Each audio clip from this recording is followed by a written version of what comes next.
politicians talk about experience.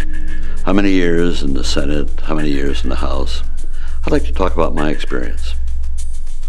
There was once a country tortured with a bloody and endless war, Vietnam. Young men and women were dying every day. Our leaders again and again presented plans to win the war. This new strategy, they said, will change things. This time it will work. They warned of dire consequences if we left. It would end freedom. It would end our democracy.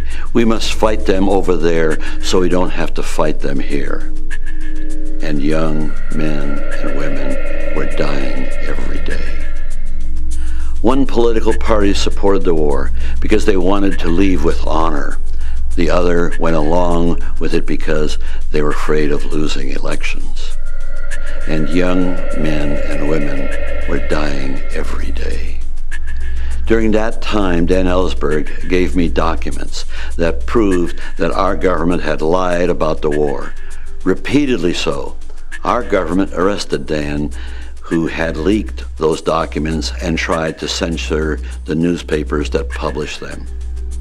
What I decided to do made me no friend of either political party. I read those documents, which history calls the Pentagon Papers, into the public record. I told the people the truth about Vietnam, and I was prosecuted for it. In office, I did many things like that. I filibustered the end of the draft. I stopped nuclear testing in the North Pacific. I introduced legislation to establish diplomatic ties with China. I did those things because they were right, not because they would get me reelected.